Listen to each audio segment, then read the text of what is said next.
So in Asia today, you have pockets of black people. You have the Mani. You have in southern Thailand. You have a related group in northern Malaysia, sometimes called Sakai, S-E-K-A-I. You have the Andaman Islanders, and there are at least two groups. One group is called the Onge, O-N-G-E, or O-N-J-E, I think it's O-N-G-E, and another is called the Jawara, J-A-R-A-W-A. And then you have black populations in the Philippines, sometimes called Negritos, or Eta, or I think we should call them Acta, which just means the people. You have a tradition of a similar group in Taiwan. These are the diminutive Africoids.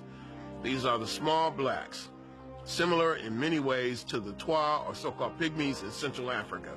These are very, very ancient people who left Africa perhaps 60, 70, maybe 100,000 years ago and became isolated. The Padang people, that's a group of people in Asia, and the women have these rings that they wear on their necks that's identical to an African tribe of women in East Africa who wear the same type of rings on their necks. So this just shows that the African-Asian connection is still there. They still carry on some of the African cultures and traditions in certain parts of Asia. I once had a professor of mine working on my doctorate tell me that she went to Japan and they went into the mountains of Japan. Now, this isn't a conscious woman by most definitions, but she couldn't wait to come back and tell me this. She said, Umar, I was in Japan. We went up into the spiritual temples of Japan, and we sat down in one of the temples waiting for the priest to come out and teach us a little bit about what they believe and what they stand for. She said, Umar, they walked out of the temples, and their skin was just as black as ours. They had gray afros because they were elders. Now, she said the phenotype looked like the modern Asian. But she said the skin was black and they had gray afros, hair standing up on top like Don King. And she said it totally overcame me. They sat down and they began to talk. And she said, I couldn't believe these were black men. They were Japanese, but they were black men. When I went over to Indonesia, I went there at night and I would see billboards of very light-skinned Asian Indonesian people. And then when I went to my hotel, I would go and watch these movies, and I would see these very, again, light-skinned, pale-skinned Indonesian Asian people.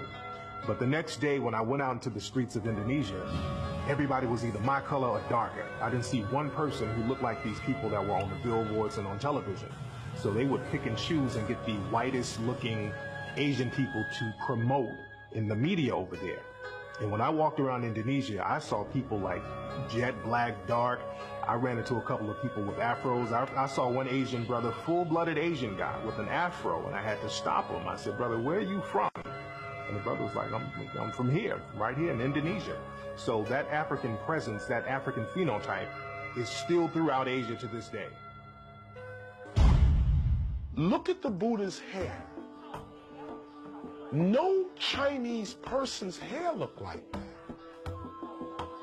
The Buddha has knotty hair. Every time you see the Buddha, his hair is knotted. Just a thought.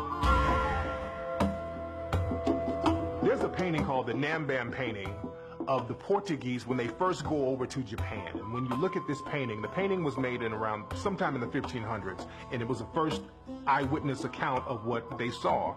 Many of the Asian people there were dark-skinned, and half the people who were supposed to be Portuguese were dark-skinned. There's a tradition begun by a man named Alexander Francis Chamberlain, at least in April 1914, in a publication called the Journal of Race Development. And I can quote him almost exactly. And he says, and even in far-off Japan, we can find traces of the ancient Negro. For when the Japanese armies in the 8th century, now here I'm paraphrasing, when the Japanese armies in the 8th century were fighting their traditional enemy, the Ainu, they were led by a famous Negro general named Sakanoye Tamura. And this man became the first shogun in Japanese history.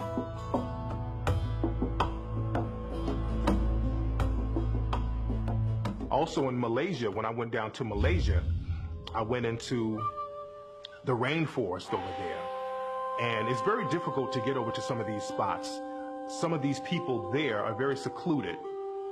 And because they're secluded, they were able to avoid many natural disasters, and they were also able to avoid invasions. So they didn't mix in with some of the invading forces. So they kept their same African phenotype. And if you go to Malaysia, there's a tribe called the Batek tribe. And they look like an African tribe. If you go there, they have woolly hair, African nose, lips, everything about these people looks like an African tribe.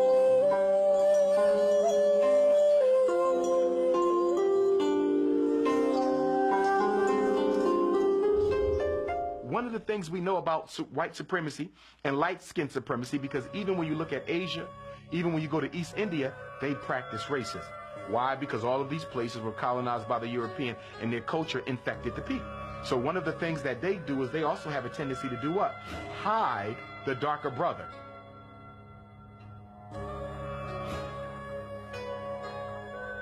As a matter of fact, there was an incident that happened with Miss Fiji. They had the Miss World competition, and they chose this woman to be Miss Fiji. And Miss Fiji has more Europeanized features, and the people of Fiji spoke out against her. They weren't really trying to hate on her, but they said, look, this woman doesn't represent us. She doesn't look like us. She doesn't have our nose. She doesn't have our hair. And we're very proud of what we look like, and we want somebody to represent us. Because, again, they were trying to use that Europeanized Miss Fiji to bring in tourism and not scare away tourists. But the people spoke out against her. And this just shows that many people around the world, they're proud of their Africoid features. First of all, Australia itself is the world's second smallest continent, second only after Antarctica. It's the smallest inhabited continent. The name Australia means Great South Lands. And the first people of Australia were the people we call Aboriginal Australians, commonly called blackfellas. And of course, you have different names, the Koori, the Goori, the Noongar, and various names. The people of Australia, originally Australia was an African land. In fact, in European documentation, they considered it an African satellite. When the British came into Australia and began the mass extermination of African people, they were crystal clear who they were exterminating because they said it. And also we know that right off the coast of Australia was an island called Tasmania, a little island off the coast of Tasmania.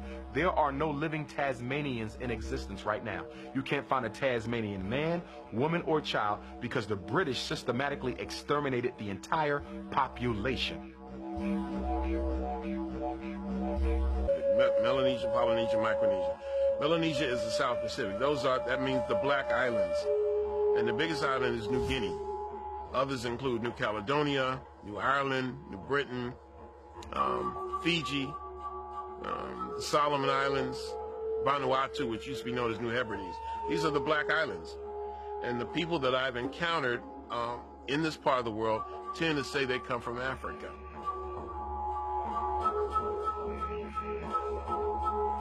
People tend to have very, very Africoid features, dark skin, tightly curled hair, large afros we call them today.